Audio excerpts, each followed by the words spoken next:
Ayon sa ulat ng 2000 census tungkol sa mga PWDs or person with disabilities, ang bilang ng mga bingi at may hearing disabilities ay umabot na sa mahigit kumulang na 120,571. Dahil dito, ang pangangailangan sa mga sign language interpreters ay patuloy na tumataas. Bukod sa interpreting, nagtuturo rin ang mga sign language interpreters kung papaano mas epektibong makipag-ugnayan sa mga taong nakapaligid sa mga may kapansanan. Dito ay malaki ang papel na ginagampanan ng Philippine National Association of Sign Language Interpreters. Nakapanayam namin si Mr. Rainer Blas, isa sa board member ng Philippine NASLI.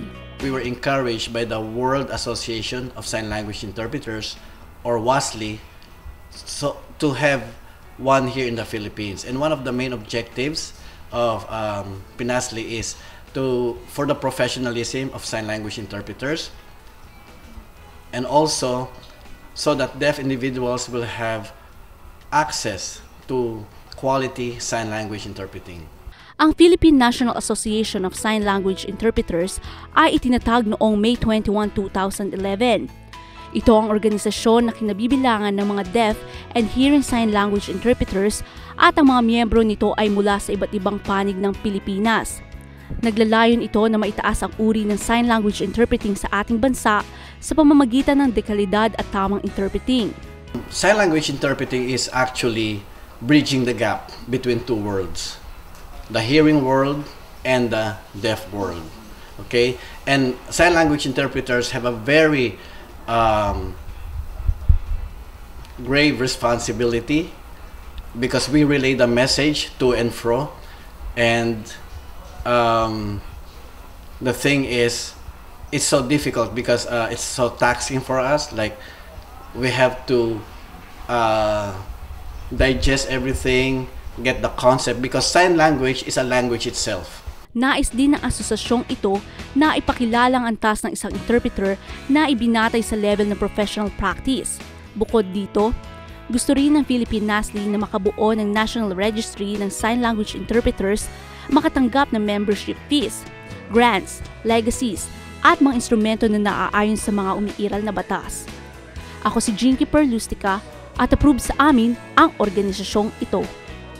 And we are back mga kaibigan. Ang ating bisita ngayon sa ating munting tahanan ang tawag natin na APRUB.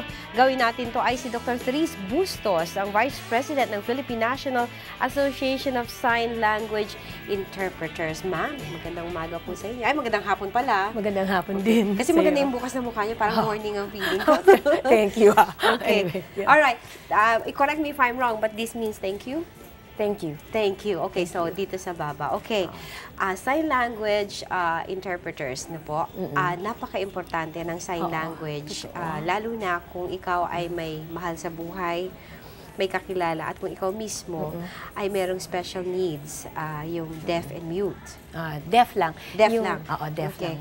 Kasi some of the deaf people, they are mute because they don't know how to. They haven't because learned. they are not able to hear. Yeah. So, pero pag ginagamit yung termino, talagang deaf lang. Tinatanggal na namin yung deaf and mute. So, deaf lang. But there are instances that meron ding diferensya sa pagsasalita talaga. Oo. Okay. Pero hindi na sinasama doon sa termino. Okay, so yung deaf lang talaga. Okay. Oo. Sa isang taong nakakarinig, ang hirap ipaintindi kung gaano ka-crucial ang knowledge sa sign language. You've been working with deaf people for a long time. Yes, okay. yes. If you don't mind, what is your specialization?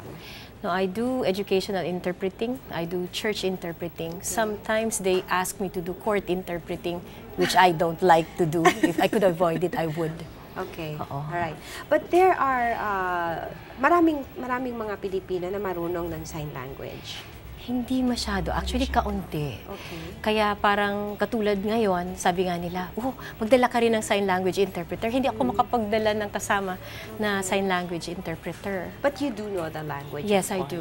Okay. You're proficient in it. Oo, I am a sign language interpreter myself. Okay. Yes. Now, doon sa bilang ng mga sign language interpreters, they belong to certain organizations, depending on the need kasi on how they learn the language. Okay. That's right. But your organization, the National Association of Sign Language Interpreters, ito, nilagom niya lahat.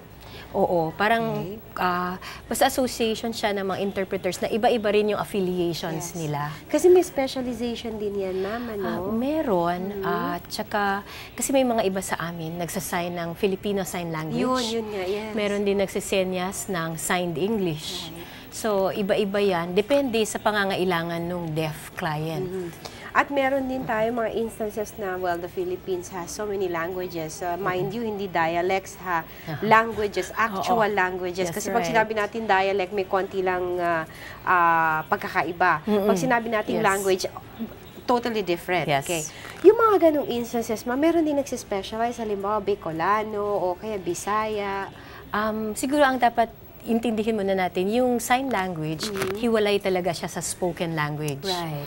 So, wala silang connections. Kumbaga, ang sign language, hindi lang siya yung signed form of a spoken language. So, yung grammar ng sign, iba sa grammar ng spoken. Right. So, if ever yung sa sinasabi mo, like may Bicolano, may mga variations in sign language na peculiar sa Bicol area. Right. Kasi may mga words sila na walang eksaktong katapat. So, tinatapatan na lang yun ng sign language. So, kung hinahanapan ng pinaka-malapit na approximation dun sa experience ng deaf, doon yan ang pinipili na interpretation. Okay. Now, when we were younger, elementary grades, I think, merong isang particular subject na tinuruan ng sign language, alphabet. Okay. But the sign language per se is not just about the alphabet. That's right. Meron Yes. siyang mga... Could you give me an example, please? Kanina, yung sabi natin sign na thank you, na hindi lang THANKYOU, kundi itong sign na to, thank you. Right. So, hindi lahat ng sign language ay yung ABC. May mga talagang mga kilos na ginagawa ang sign language. Okay. Pati yung, we're not just talking about nouns, no? Pati yung pag-compose ng whole conversation. Yeah, So meron. it's unique. Yes. Okay. Now, meron po ba tayong eskwelahan na nagtuturo formally ng sign language? Actually, yan ang medyo marami. Though hindi necessarily eskwelahan, mga organisasyon siya na nagtuturo nun. For example, ang College of St. Benilde, meron siya maliit na office, ang pangalan, Filipino Sign Language Learning Program. Okay. Ang sa UP naman, meron kaming Filipino Sign Language Program. Maliit lang, pero hindi siya yung walang credit ba, walang units, walang grade. Ano pa ba? Meron din yung pagsa-signed English, ang LINK, Center for the Deaf, ang Philippine Registry of Interpreters for the Deaf. So maraming maliliit na organisasyon. May PAIDE, na isa ring organisasyon na nagtuturo ng parehong signed English at saka Filipino Sign Language naman. So now, I asked you that to further emphasize the point kung bakit kinakailangan ng national organization for this. Kailan na-establish ang National Association of Sign Language Interpreters? Actually, bata pa kaming organisasyon. 2011. Okay. Kaka-establish pa lang kasi nga nakita namin yung need na kailangan i-maintain yung standards, no? Na hindi dahil naka-graduate ka na marunong ka nang mag-interpret. Minsan kasi yung situations life and death kapag medical interpreting. Minsan naman makukulong ka ba o hindi in terms of court interpreting. So we cannot afford to be having interpreters who are mediocre ba, medyo-medyo lang ang skill. So, ang purpose talaga ng association para lang i-ensure na mataas ang kalidad ng interpreting na makukuha nung kliyente na bingi. Okay. Kasi meron, kapag ka nagkaroon ng problema doon sa interpreting, mahirap para doon sa client, doon sa may need, because that is basically one of the most primary means of communication. That's right. That's so, right.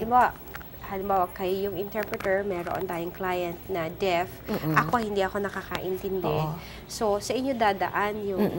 So, kinakailangan na mataas ang standard. Oo, kailangan tama yung sinasabi ko kasi pwede kong imbentohin eh. Tapos nag-aaway na kayo, tapos kung dahil pala, hindi pala dahil sa inyong dalawa, kundi dahil ako mali. Yung taga-interpret talaga. So, kaya importante yung kalidad ng interpreting na ma-maintain na. Right.